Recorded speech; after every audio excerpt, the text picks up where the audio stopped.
ഇന്നലെ US വിപണികളെല്ലാം മൈനസിലാണ് close ചെയ്തത്. ഒരു അവസരത്തിൽ S&P 500 all time high cut ചെയ്തു എങ്കിൽ പോലും നെഗറ്റീവിലാണ് ക്ലോസ് ചെയ്തത്. ഇന്നലെ അമേരിക്കയിൽ നിന്ന് വന്ന മെറ്റയുടെയും മൈക്രോസോഫ്റ്റിന്റെയും അതുപോലെ ആപ്പിളിന്റെയും റിസൾട്ടുകൾ മികച്ച റിസൾട്ടുകളായിരുന്നു. അതുകൊണ്ട് മാർക്കറ്റിൽ അതിന്റെ ഒരു പോസിറ്റീവ്നെസ് കണ്ടിരുന്നു. അതിനുശേഷം വന്നത് ഇൻഫ്ലേഷൻ ഡേറ്റ മോശമായ ഡേറ്റയാണ് വന്നിരുന്നത്.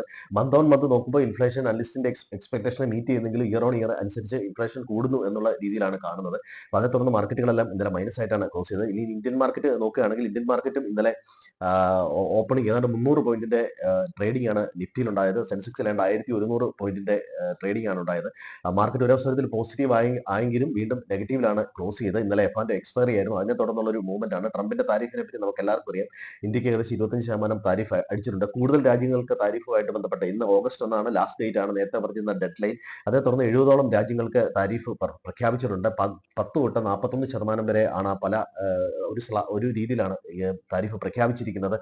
ഇന്ത്യ, വിയറ്റ്നാം, തായ്ലൻഡ് എല്ലാം 20-25% വരുന്നത്. പാകിസ്ഥാന് 19%. പട്ടികയിലില്ലാത്ത മറ്റു രാജ്യങ്ങൾക്കെല്ലാം 10% എന്നുള്ള രീതിയിലാണ് വന്നേക്കുന്നത്. കാനഡയ്ക്കും ചൈനയ്ക്കും 30-35% താരിഫാണ് ഏർപ്പെടുത്തിയിരിക്കുന്നത്. ഇന്നത്തെ ഒരു താരിഫിന്റെ സമ്മർദ്ദത്തിലാണ് ഏഷ്യൻ മാർക്കറ്റുള്ള വിപണികളെല്ലാം. ഇന്ത്യയുമായിട്ടുള്ള ചർച്ച ഇന്ത്യ ഒരു രീതിയിലും വഴങ്ങുന്നില്ല, ചർച്ചകൾ നടക്കുന്നു എന്നുള്ള രീതിയിലാണ് പറയുന്നത്. ഇന്ത്യ കാർഷിക ക്ഷീര മേഖല അതുപോലെ തന്നെ സോയാബീൻ ഇറക്കുമതിയായിട്ടൊക്കെ ബന്ധപ്പെട്ടുള്ള കാര്യത്തിന് പലപ്പോഴും സമവായമായിട്ടില്ല. പല രീതിയിലുള്ള സമ്മർദ്ദ തന്ത്രങ്ങളും പയറ്റുന്നുണ്ട്. പാകിസ്ഥാന് കൂടുതൽ ആനുകൂല്യങ്ങൾ, അതുപോലെ ഇറാനിൽ നിന്ന് ഇറക്കുമതി ചെയ്ത രാജ്യങ്ങൾക്ക്, റഷ്യയിൽ നിന്ന് എണ്ണ ഇറക്കുമതി ചെയ്യുന്ന രാജ്യങ്ങൾക്ക് അത്തരത്തിൽ പല തരത്തിലുള്ള സമ്മർദ്ദ തന്ത്രങ്ങൾ ഇറക്കുന്നുണ്ട്. പക്ഷേ ഇന്ത്യ അതിനൊന്നും വഴങ്ങുന്നില്ല എന്നുള്ള രീതിയിലാണ് ഇപ്പോൾ വരുന്നത്. അതുപോലെ തന്നെ നമ്മൾ ഈ സെൻസെക്സിന്റെ നിഫ്റ്റിയുടെ ഒരു 6 മാസത്തെ പ്രകടനം നോക്കി കഴിഞ്ഞു കഴിഞ്ഞാൽ മറ്റു വിപണികളെ അപേക്ഷിച്ച് മൈനസിലാണ് സെൻസെക്സും നിഫ്റ്റിയും ഉള്ളത്. ഇന്നിനി പ്രധാനപ്പെട്ട ഡേറ്റ വരാനുള്ളത് ഇന്ത്യയുടെ മാനുഫാക്ചറിംഗ് PMI 10:30 വരും. അതുപോലെ തന്നെ യൂറോപ്പിന്റെ കൺസ്യൂമർ ഇൻഫ്ലേഷൻ ഡേറ്റയുണ്ട്. യുഎസിലെ അൺഎംപ്ലോയ്മെന്റ് ഡേറ്റയും യുഎസിലെ PMI ഡേറ്റയും വരും. ഇന്നലെ ഹിന്ദുസ്ഥാൻ യൂണിലിവറിന്റെ മികച്ച റിസൾട്ടിന്റെ പുറത്ത് FMCG സെക്ടർ പോസിറ്റീവ് ആയിരുന്നു. ബാക്കിയുള്ള എല്ലാ സെക്ടറുകളും മൈനസിലാണ് നിന്നത്. ഇനി എഫാന്റെ പൊസിഷൻ നോക്കുകയാണെങ്കിൽ ക്ലൈന്റ് ബുളിഷ് ആയിട്ട് നിൽക്കുന്നു.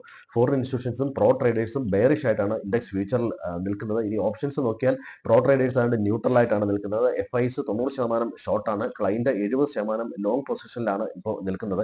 അപ്പോൾ പൊതുവെ നോക്കിക്കഴിഞ്ഞു കഴിഞ്ഞാൽ ഈ താരിഫിന്റെ ഒരു ഇഷ്യൂ മാർക്കറ്റിലുണ്ട്. ഇനി ഏതെങ്കിലും തരത്തിലുള്ള സെറ്റിൽമെന്റ് വന്നാൽ മാർക്കറ്റിന് ഒരുപക്ഷെ പോസിറ്റീവ് ആവാം.